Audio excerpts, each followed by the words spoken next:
सृजन में आज हमारे साथ हैं सितार एक्सपोनेंट ध्रुव बेदी, जिन्होंने बड़ी छोटी ही उम्र से सुर साधना करनी प्रारंभ कर दी थी। ना सिर्फ देश में बल्कि विदेशों में भी वो बहुत ही विख्यात एक सितार एक्सपोनेंट के रूप में उभर के सामने आए हैं। हम बहुत ही तहे दिल से उनका स्वागत करते हैं। ध्रुव, आपका बहुत बहुत स्वागत है। Thank you so much. और देखिए, आप सितार लेके हमारे सामने और हम आपको ये ना कहें कि शुरुआत सितार से कहें, ये गुस्ताखी होगी।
क्या बात है, पूरा वातावरण आपने बिल्कुल संगीतमय कर दिया है Dhruv. Thank you so much. नहीं, और जिस खूबसूरती से आप बजा रहे थे, मैं आपको एक्सप्रेशंस देख रही थी that you were yourself enjoying it, और वो आप तभी कर पाते हैं when you are actually in love with the art you are pursuing. तो देखिए ध्रुव, आप अभी एक यंग उभरते हुए सितार वादक हैं। हालांकि ये कहना गलत होगा क्योंकि आप शुरू से ही बजा रहे हैं, लेकिन how did this journey begin? आपने शुरुआत कहाँ से की? So basically, I'm born in a very beautiful family of musicians, and I'm the third generation musician in my family. My grandfather, Shri Tara Singh Bedi ji, he was the direct disciple of Pandit Krishna Rao Shankar Pandit, the great pillar of Gwalior Gharana in vocals. And then मेरे पिताजी ने पहले गायन सीखा, उसके बाद उन्होंने सितार में अपनी शिक्षा आरंभ करी क्योंकि उनको सितार एज एन इंस्ट्रूमेंट बहुत पसंद था। तो When I was 4 years old, officially I can say that मैंने सितार की शिक्षा प्राप्त करी, but एक बहुत सुंदर सा एक इंसिडेंट शेयर करना चाहता हूँ। When I was born, I was hardly 1 week और 10 days, तो घर पे मेरे दादाजी ने मेरे को गोद में उठाया और मेरे कानों में वो सा रे गा ऐसे गुनगुनाने लगे। तो मेरी मॉम ने कहा कि डैडी अभी इसको तो समझ नहीं आएगा, इज़ टू यंग। तो उसने कहा चाहे इसको समझ ना आए, लेकिन इसके कान में जो स्वर जा रहा है ना, वो इसके कहीं ना कहीं जहन में, डीएनए में ज़रूर जाके सेटल होगा। सो I would say my training in the music actually started at the age of 10 days probably. So this has been my संगीतमय वातावरण में आपका जन्म हुआ। Absolutely right. तो शुरुआत से ही आपकी रुचि थी कि आप सितार में ही अपना करियर बनाएं या उसी को एज अ ऑक्यूपेशन लें? Definitely. तो जब मैं छोटा था तो we had a very beautiful ambiance of music at our home. बहुत सारे कलाकार आते थे, बड़े बड़े कलाकार, Padma awardees and all everything, और बहुत सारे स्टूडेंट्स रहते थे। कभी कोई तबला प्लेयर, पखावज प्लेयर, अलग अलग इंस्ट्रूमेंटलिस्ट आते थे, कलाकार आते थे। तो ये मेरे लिए कभी ऐसा कुछ था ही नहीं कि that it was okay I have to do और I don't have to do. मेरे पास कभी कोई ऐसा चॉइस नहीं था, बिकॉज जैसे कि हम पढ़ाई करते थे, खेलते थे, ऐसे this was a part of my life. तो शुरुआत ऐसे हुई कि जैसे आपने करियर का पूछा कि I gave my first concert when I was 6 years old in front of 1500 people in my school. तो that was the biggest break for me. तो ऐसे हर साल धीरे धीरे करके मेरे concerts बढ़ने लगे और कई लोग जैसे इधर उधर कहीं बजाने जा रहा था, लोगों को आनंद आया, वहाँ पर और कोई तो उन्होंने मुझे एक और मौका कहीं और मिला तो मेरे को समझ ही नहीं आया कि इसको मैंने ऑफिशियली कब एज अ करियर चूज कर लिया, बिकॉज इट वाज कि मैं अभी भी यही कहूँगा नेचुरल एंड ऑर्गेनिक या मैं संगीत आनंद के लिए करता हूँ और समहाउ इसी से अच्छा हो रहा है। जी, my passion and profession is same. Dhruv, आप बहुत सारे इंस्ट्रूमेंट्स बजाते हैं, सितार के अलावा भी मुझे पता है कि आप तबले में भी पारंगत हैं, सुरबहार भी आप बजाते हैं, तो ज़रा दर्शकों को सुरबहार के बारे में जानकारी दीजिए। जी, सो बेसिकली कईयों का ये मिथ है कि सुरबहार पहले आया होगा सितार से, बट जितनी मेरी जानकारी है सुरबहार सितार के बाद आया है पहली बार। लेकिन टेक्निकली इन लेमैन्स वर्ड कहें तो सितार से काफ़ी बड़ा होता है सुरबहार, तो मतलब कि लिजिटली थोड़ा सा तो होता ही है। उसमें surbahar basically it's a dhrupad style instrument. वहाँ पर हम जैसे सितार में ख्याल है जिसमें कि वोकल स्टाइल का जैसे कि तबले के साथ जिसमें संगत की जाती हो, लेकिन सुरबहार जो कि बहुत पारंपरिक जैसे कि ध्रुपद स्टाइल हो गया जिसमें वीणा में होता था या गायन में ध्रुपद स्टाइल होता था, तो एज एन इंस्ट्रूमेंट की सितार में लगा कि यार इसमें भी हमें उस तरह का एक डेप्थ ऑफ म्यूजिक ऐसा कुछ चाहिए। तो फिर वीणा और सितार के मिश्रण से सुरबहार का इजाद हुआ, जिसमें कि वीणा की डेप्थ और सितार की थोड़ी बहुत मॉडर्ननेस रहे, ज़्यादा नहीं बट थोड़ी बहुत रहे। तो और इसको मैंने कई कॉन्सर्ट्स भी बजाए सुरबहार के, and it believe me this is my personal thing, अगर आप सुरबहार 15-20 मिनट सुन लो, मतलब ऐसा लगता है कि उस 15 मिनट के लिए आपको मोक्ष की प्राप्ति हुई है, क्योंकि इतना डीप, इतना सूदिंग रहता है, इतना मेडिटेटिव आध्यात्मिक रहता है। सो जैसे आपने अभी ध्रुव अपनी जर्नी के बारे में बताया, बड़ी सहज रूप से आपने कहा कि मैं तो पैदा हुआ और मैं बजाने लग गया और मेरे लिए बड़ा इजी राइड थी। लेकिन ये बात हम सभी जानते हैं कि संगीत एक तपस्या होती है, एक साधना जैसी होती है, right?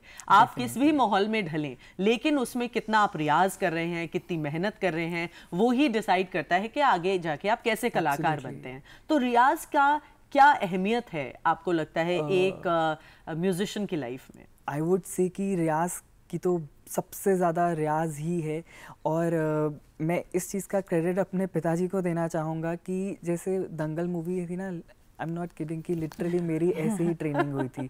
He used to wake up before I use to wake up, and वो पूरा रियाज के लिए वो अपना गद्दा वद्दा बिछा के, अपना कुशन वगैरह रख के, तानपुर ऑन करके सेटअप रखते थे। Then he use to wake me up and अपना नहा धो के फ्रेश होके आया, फिर उन्होंने बिठाया मुझे। तो मतलब आई वुड से रियाज करने के लिए, क्योंकि छोटेपन में होता है मेरे को खेलने जाना है, मुझे ये करना है। Did you always enjoy that? या कभी लगता था यार सोने दो? Believe me, in today's time, I definitely enjoy a lot. At that time, I would not say कि I was completely enjoying that.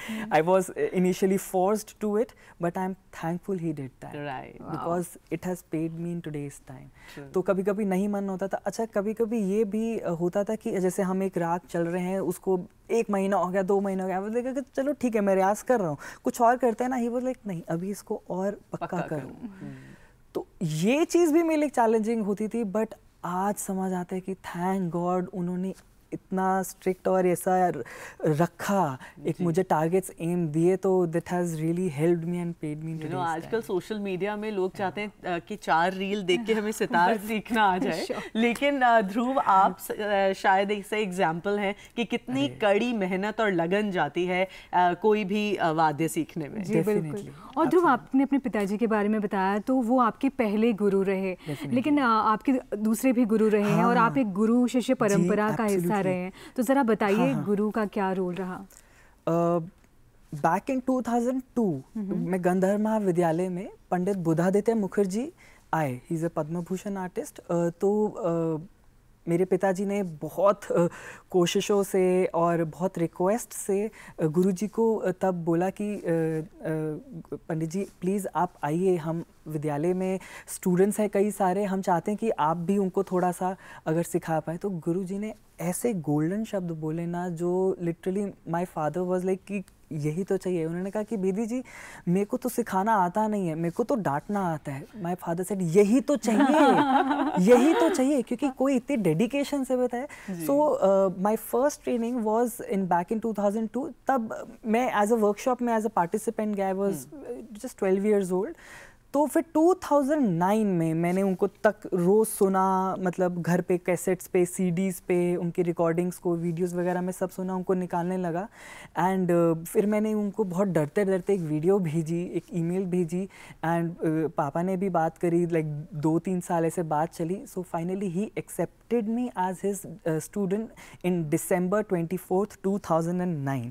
So that is the turning point that is the turning point of my life। and आज की date में मैं गुरुजी और पिताजी से दोनों से शिक्षा ले रहा हूँ, और मैं हर 3-4 महीने में गुरुजी के घर जाता हूँ कलकत्ता, वहीं पर रहता हूँ। तो लिटरली जैसे पुराने ज़माने में होता था ना, सुबह बैठो 3-4 घंटे, फिर लंच वंच करके आधा घंटा आराम करो, फिर रियाज करो, फिर शाम को 3-4 घंटे।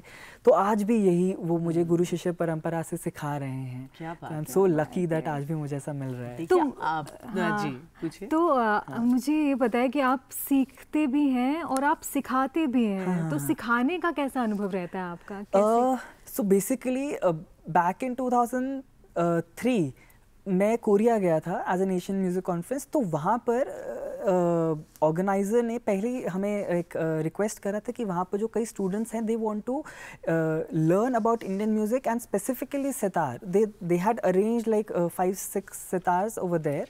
तो वहाँ पर मैंने सिखाना एक्चुअली शुरुआत किया। तो आई वुड से कि मेरे को तो सिखाना आता ही नहीं है, मैंने तो जो गुरुजी से और पिताजी से सीखा मैंने वही तो बताया। सो ऐसे करते करते लोगों ने मुझे थोड़ा वीडियोस यूट्यूब पे देखा या कॉन्सर्ट्स में सुना, तो कई लोगों ने मुझे बोला कि सर आप थोड़ा अगर हमें हेल्प कर पाएँ। तो मैं उनको पहले बोलता हूँ I am not a teacher, हाँ whatever I have learned I will definitely share with you. Right, very nicely put. मेरे कई सारे मतलब कि जन है जो जिनसे मैं अपना संगीत शेयर कर रहा हूँ।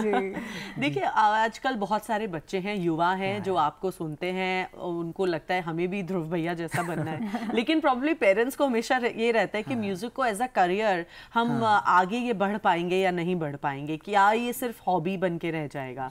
अब कई बार ऐसा होता है कि आपके म्यूजिक का एग्जाम है लेकिन आपका 10th का बोर्ड का भी एग्जाम है, अब दो राहे पे आप खड़े हैं, कहाँ जाएं। तो ऐसे में आप उन बच्चों को क्या कहना चाहते हैं? What is the future prospect in music if you want to pursue it professionally?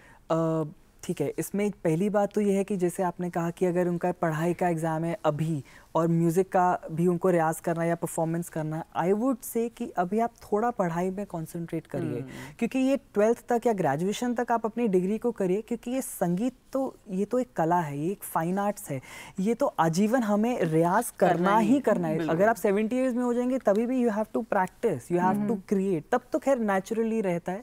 But अगर आपने जैसे बोला the career prospects of this music in specific, आज के टाइम में आई वुड से पहले से कम 10 टाइम ज़्यादा अपॉर्चुनिटीज़ हैं। फॉर एग्जांपल आप एक परफॉर्मिंग आर्टिस्ट बन सकते हैं, जैसे कि मैं कर रहा हूँ, और आप एक एज अ अकेडमी के जिसमें आप सिखा रहे हो एज अ मेंटोर, आप वो बन सकते हैं। अलॉन्ग विद दैट अगर आप स्टूडियोज़ में जाएँ तो there are mixing and mastering and recording engineers, that is also related to the field of music, आप वो कर सकते हैं। आप कंपोजिंग में जा सकते हैं, और उसके बाद there are many sound engineers. For example जैसे हम कहीं जा रहे हैं परफॉर्म करने एंड वहाँ पर जो साउंड इंजीनियर है वो लोग भी परफॉर्मेंस कर सकते हैं। तो ये तो मैंने आपको एक ब्रॉड वो बताया। अब इसके मल्टीपल जॉनर्स हैं कि आप तबले में आगे यही सब करना चाहते हैं, सितार में ये सब करना चाहते हैं, बांसुरी में करना चाहते हैं, और म्यूज़िक में भी आप जैज़ म्यूज़िक में, क्लासिकल म्यूज़िक में, फोक म्यूज़िक में, या फिर एज अ क्यूरेटर बनना चाहते हैं। बिलीव मी आजकल के म्यूजिशियंस, मेरे को कभी कभी अपने कंपनीज को जब बुलाना पड़ता है कि अरे भाई कि थोड़ा प्रोग्राम में आएंगे, अरे ध्रुव भाई आजकल तो डेट थोड़ी हैवी चल रही है, इस दिन बिजी है, अगली बारी कर ले। मेरे साथ ही बहुत हो रहा है। तो in today's time people are actually very busy. मेरा बार-बार ना डिस्ट्रैक्शन आपके सितार की तरफ जा रहा है, और हम चाहेंगे आप थोड़ा सा एक पीस हमारे लिए और बजाएं। Definitely. So this is something just very brief about it, कि ऐसा कहा गया है कि इस सितार का इजाद द ग्रेट पोएट, म्यूजिशियन, आर्टिस्ट्रन उस्ताद अमीर खुसरो जी ने करा गया है। एक उन्हीं का लिखा बहुत सुंदर कविता और संगीत दोनों उन्होंने करा है, वो सुनाता हूँ। एंड इसका नाम नहीं मैं लूँगा, आई एम श्योर आप सब लोग इसको पहचान जाएंगे। बिल्कुल, चलिए।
छाप तिलक सब छीनी।